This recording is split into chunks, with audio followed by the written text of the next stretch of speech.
നമസ്കാരം. സെറ്റ് എക്സാമിൻ്റെ സിലബസ് ഒന്ന് പരിചയപ്പെടാം. അതിന് വേണ്ടിയിട്ട് നമുക്ക് പേപ്പർ 1ഉം പേപ്പർ 2 ആണുള്ളത്. അപ്പോൾ പേപ്പർ 1 എന്ന് പറയുന്നതാണ് നമ്മൾ ശരിക്കും സിലബസ് അനുസരിച്ച് പഠിക്കേണ്ടത്. പേപ്പർ 2 നമ്മുടെ സബ്ജക്റ്റാണ്. അതുകൊണ്ട് തന്നെ അത് സിമ്പിളാണ്. നമുക്ക് പെട്ടെന്ന് തന്നെ അതിൽ പാസ്സാവാനും പറ്റുന്നുണ്ട്. ഏത് സബ്ജക്റ്റാണോ നമ്മൾ ബി എഡിന് എടുത്തിട്ടുള്ളത് അതാണ് പേപ്പർ 2വിൽ വരുന്നത്. അപ്പോൾ പേപ്പർ 1ൻ്റെ സിലബസ് ഒന്ന് ഡീറ്റെയിൽ ആയിട്ട് നോക്കാം. ആദ്യം തന്നെ ജനറൽ നോളേജ് ആൻഡ് ടീച്ചിങ് ആപ്റ്റിറ്റ്യൂഡാണ്. അപ്പോൾ ജനറൽ നോളേജ് ആൻഡ് ടീച്ചിങ് ആപ്റ്റിറ്റ്യൂഡിൽ maths, statistics, physics, chemistry, biology ഇതൊക്കെ നമ്മൾ 10th ലെവലിൽ പഠിച്ചിട്ടുള്ള ആ ഒരു ബേസിനനുസരിച്ചിട്ടുള്ള കാര്യങ്ങളാണ് വരുന്നത്. കൂടാതെ social science, economics, history, geography, Indian പൊളിറ്റിക്സും ഹ്യൂമാനിറ്റീസും എല്ലാം തന്നെ ഈ ഒരു ഇതിലാണ് വരുന്നത്. കൂടാതെ കേരള സ്റ്റഡീസിലാണെങ്കിൽ സോഷ്യൽ റിഫോംസ് എല്ലാം വരുന്നുണ്ട് കേട്ടോ. പിന്നെ യൂണിറ്റ് 2 ആണ്. യൂണിറ്റ് 2ൽ ലാംഗ്വേജ് ആൻഡ് റീസണിങ് ആണ്. ഇതിൽ കോംപ്രിഹെൻഷൻ ആൻഡ് വൊക്കാബുലറി, പിന്നെ ബേസിക് ആയിട്ടുള്ള ഇംഗ്ലീഷ് ഗ്രാമർ വരുന്നുണ്ട്. പിന്നെ നമ്മുടെ ഒരു IQ ടെസ്റ്റ് ചെയ്യാൻ വേണ്ടിയിട്ടുള്ള logical reasoning, analytical ability, numerical skill പോലുള്ള നമ്മളെ കുറച്ചൊന്ന് കൺഫ്യൂഷൻ ആക്കുന്ന രീതിയിൽ നിന്ന് നല്ല സിമ്പിളായിരിക്കും. അത്തരത്തിലുള്ള കുറച്ച് മാത്സ് പരമായിട്ടുള്ള ക്വസ്റ്റ്യൻസ് ആണ്. പിന്നെ യൂണിറ്റ് 3ൽ വരുന്നത് കറണ്ട് അഫയേഴ്സ് ആണ്. കറണ്ട് അഫയേഴ്സ് ഡിഫറെൻറ്റ് കാറ്റഗറിയിൽ നിന്നുള്ള കറണ്ട് അഫയേഴ്സ് വരും. അതായത് technology, environmental issue, UN and global affairs, institution of higher learning and research, scholarship and new initiatives.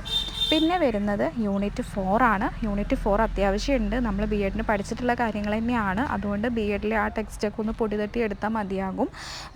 അപ്പോൾ ഇതിനകത്ത് കുറേ സോഷ്യോളജിക്കൽ ഫൗണ്ടേഷനും relation between education and sociology, social functions of education and social institution, അതേപോലെ relation between education and sociology, ഇങ്ങനെയുള്ള കാര്യങ്ങളൊക്കെയാണ്. ഇതൊക്കെ നമ്മുടെ ടെക്സ്റ്റിലുള്ളത് തന്നെയാണ്, ബി എഡിന് പഠിച്ചിട്ടുള്ളത് തന്നെയാണ്. അപ്പോൾ അതൊക്കെ ഒന്ന് നോക്കി പഠിച്ചാൽ മതിയാകും. Adolescent characteristics, intelligence, personality, educational psychology, psychological foundation ഇതെല്ലാം തന്നെ യൂണിറ്റ് 4ൽ വരുന്നതാണ്. കൂടാതെ history and policies of education വരുന്നുണ്ട്. History of education in Kerala and India, reports and policies of India എല്ലാം വരുന്നുണ്ട് കേട്ടോ. പിന്നെ വരുന്നത് യൂണിറ്റ് 5ലേതാണ്. യൂണിറ്റ് 5ൽ നിന്ന് ടീച്ചിങ് ലേണിംഗ് ആൻഡ് ഇവാലുവേഷൻ ആണ്. അപ്പോൾ ടീച്ചിങ് ആപ്റ്റിറ്റ്യൂഡ് പഠിക്കണം. അതേപോലെ മെത്തേഡ്സ് ഉണ്ട്. Teaching skill, method of teaching, technique, approaches to the teaching, instructional model of teaching, teaching and learning resources, അതേപോലെ application of the learning theories, learner characteristic, learning environment, learning with special needs ഇതെല്ലാം തന്നെയാണ്. അതൊക്കെ B എഡിന് നമ്മൾ പഠിച്ചിട്ടുള്ള കാര്യങ്ങളാണ്. പിന്നെ ഗ്രേഡിങ്ങിനെ കുറിച്ച്, continuous evaluation, terminal evaluation, tools and techniques of the evaluation, feedback and remediation. പിന്നെ നെക്സ്റ്റ് കമ്പ്യൂട്ടർ പരമായിട്ടുള്ള കുറച്ച് ക്വസ്റ്റ്യൻസുകളും വരും. അതായത് കമ്മ്യൂണിക്കേഷൻ ടെക്നോളജിയെ കുറിച്ചിട്ടും പിന്നെ എഡ്യൂക്കേഷണൽ അഡ്മിനിസ്ട്രേഷനെ കുറിച്ചിട്ടൊക്കെ നമുക്ക് വരുന്നുണ്ട്.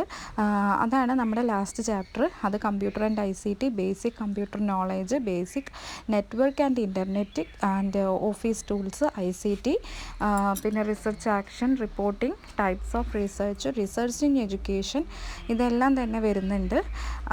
അപ്പോൾ ഇതൊക്കെ നമ്മൾ പഠിച്ചിട്ടുള്ള കാര്യങ്ങൾ തന്നെയാണ് ബി എഡിന്. പിന്നെ educational administration, school organisation, management and the governance, international agencies of education. അപ്പോൾ ഇതൊക്കെയാണ് നമ്മുടെ സിലബസിൽ വരുന്നത്.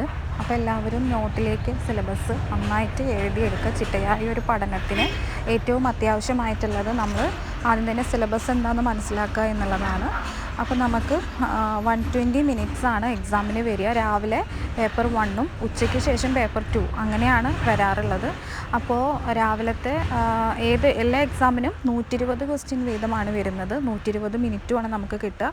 ഇതേപോലെ മൾട്ടിപ്പിൾ ചോയ്സ് ക്വസ്റ്റ്യൻ ആയിരിക്കും. പിന്നെ OMR ഷീറ്റിലാണ് നമ്മൾ എക്സാം എഴുതേണ്ടി വരിക. അപ്പോൾ എല്ലാവരും നന്നായിട്ട് തന്നെ പ്രിപ്പയർ ചെയ്ത് എക്സാം എഴുതുക. അപ്പോൾ ഇതൊക്കെയാണ്. അത് സിലബസ് കാണുമ്പോൾ വളരെ വലിയ സിലബസായിട്ടൊക്കെ നമുക്ക് തോന്നുമെങ്കിലും കുഴപ്പമില്ലാത്ത രീതിയിൽ നമുക്ക് പഠിച്ചെടുക്കാവുന്നതേ ഉള്ളൂ. പ്രത്യേകിച്ച് പഠിച്ചിറങ്ങിയ കുട്ടികൾക്ക് എളുപ്പമായിരിക്കും എക്സാം എഴുതാനായിട്ട്. അപ്പോൾ എല്ലാവർക്കും ഓൾ ദി ബെസ്റ്റ്.